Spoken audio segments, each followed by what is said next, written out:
Hey guys, welcome to this Blender tutorial. So in this tutorial, we are going to make this realistic forest in Blender. As you can see right here, this is going to be the final result. And this is a very easy beginner friendly tutorial, so anyone can follow along. So let's start making this. I'll open up Blender and the first thing that I'll do is I'll delete the cube. So just press your delete key and we'll set up our lighting. So select the lamp and change it to a sun lamp.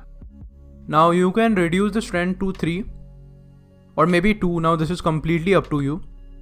And you can change the angle of the sun lamp to 33. Now go to the world settings and I'll add a basic environment map. And all the textures will be linked down in the description, so you can go there and download every texture. And I'm just going to open up my HDR image. And if we go to our render view, as you can see, we have a HDR image and it is looking quite good. Okay, so now our basic lighting is done. So now it's time to make the ground. So for the ground, I'm going to go Shift A and I'm going to add a plane. Okay, so we have our plane. I'm going to go to the object properties and I'm just going to scale it on every axis about 10 units. So as you can see, so we have a nice large plane to work with. Now I'm going to go under the modifiers tab and I'm going to add a displacement modifier. And by default, this displacement modifier has no texture. So first we have to create a texture. So you can hit that new button to create a texture. Now in order to change the properties of this texture, you need to go in the texture tab. So you can just click that button right there and that will take you into the texture panel.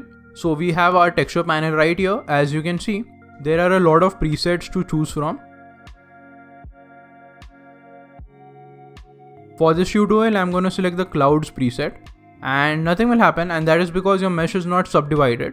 So in order to subdivide this, go to your edit mode and you can tap your W key and you can just subdivide it. I'm going to subdivide it a bunch of times.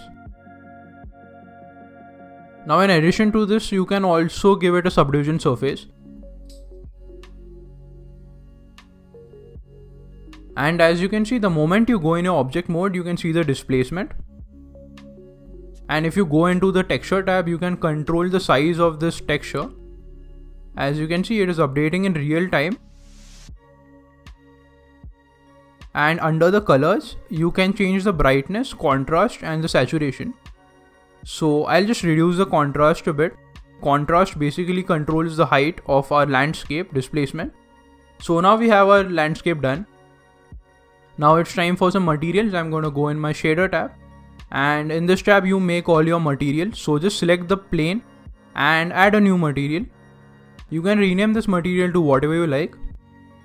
And as you can see, you can change the base color in the principle. Okay, so in order to make the textures, I'm going to add an add-on, and that add-on is called the Node Wrangler add-on. So you can go to your edit, preferences, and in your add-on section, you can just search for the Node Wrangler add-on. So this add-on basically has a lot of shortcuts and it makes our shader creation process quite easy. Okay, now that we have enabled the Node Wrangler add-on, we are going to use it to add a basic PBR shader. So what I'm going to do is select the principal shader and you can press Ctrl Shift T.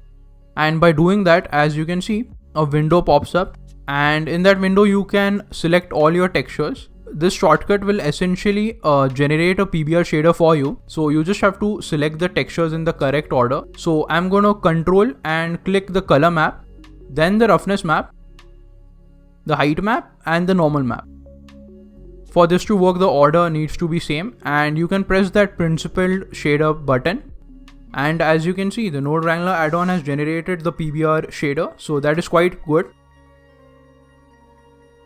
Now we need to map this mesh. As you can see, the texture is not correctly mapped. An easy way to do this is go in your edit mode and you can select everything by tapping your A key. You can press your U key and by doing that, you will get a menu for UV mapping and you can select the first option called Unwrap. As you can see now, if we go in our mapping node, you will be able to control the location, rotation and scale of this texture. So I'm just going to scale it up on each axis.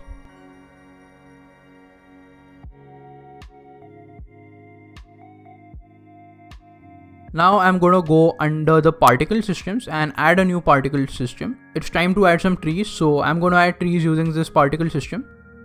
So I'll just rename it as trees. I'm going to change the particle mode from emitter to hair.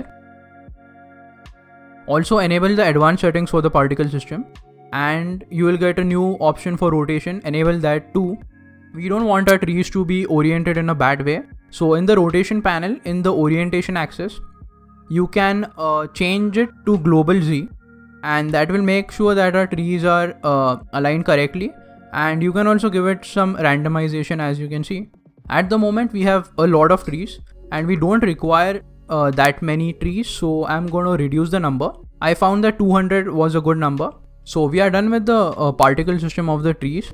So now it's time to frame a basic shot. I'm just going to align my viewport something like this, and you can press your Ctrl Alt number pad 0, and the shortcut basically snaps the camera to the viewport position. Now you can go to your view tab and you can turn on lock camera to view. Basically you can position your camera however you like, so just do that. I'm also going to change the depth of field of the camera.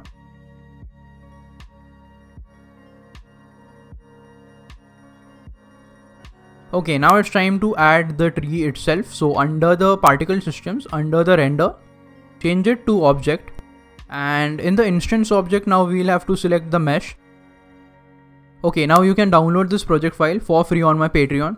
So it doesn't matter if you are a patron or not, you can still download this for free. So just go there, I'll link it down in the description, and download this.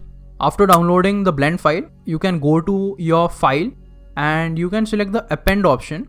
Just select the blend file, and in the blend file there are a lot of folders. Select the collection folder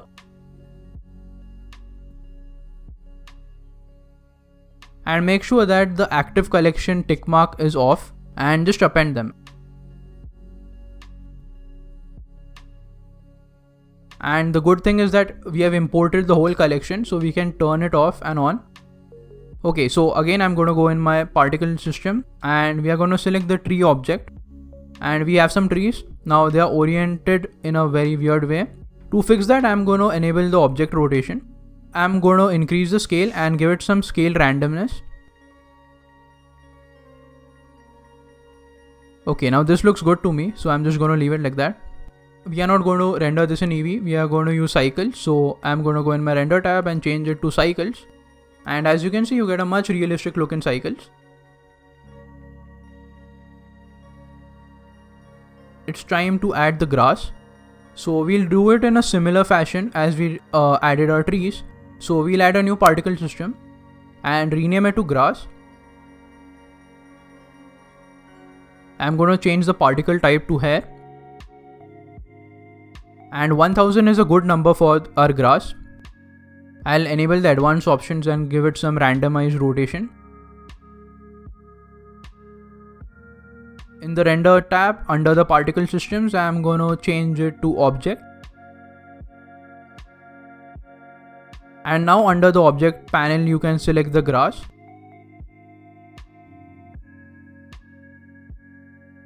Now the scale of the grass is not correct and it is weirdly oriented, so I'm just going to quickly give it some scale randomness, and I'm going to randomize the phase of the grass. Maybe change the orientation to global Z. Okay, so we have given our grass particle system some randomization. So I still feel that we need some more grass.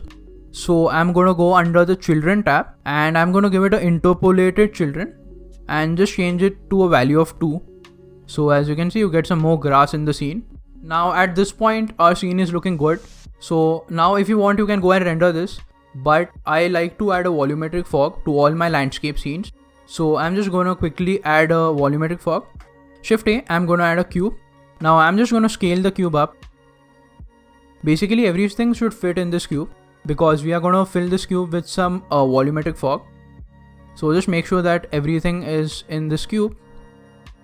And that looks about right to me. Okay, now if we go in our shader tab, it is completely black. Select the cube and add a new material. And this is going to be a volumetric material, so you can rename it to volume. We don't need the principal shader, so you can select the principal shader and press your delete key. And we need something called as a principal volume shader. So Shift A, under the shader panel, we need a principal volume shader. we are going to connect the volume output into the volume input. This is quite important. Many people connect it into the surface. Don't do that, it will not work. And you can reduce the density to about 0.05. A value of 0.05 looks good for me. This will completely depend on the size of your scene. I also like to give it an emission strength. So an emission strength of 0.1 looks good. And as you can see, after applying the emission strength, you really get that atmospheric effect. The ground is completely fading into the sky. So that is quite good.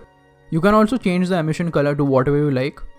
And as you can see, after some tweaking, I get this result and it is really looking quite good. Now you could go ahead and add a lot of things like rocks and stuff. But for this tutorial, I'm just going to leave it like this. And yeah, that's it. So if you like this tutorial, leave a like down below, it helps a lot. And also subscribe to the channel. And again, if you want to download this project file, you can do so on my Patreon. And yeah, that's it. I'll see you in the next video.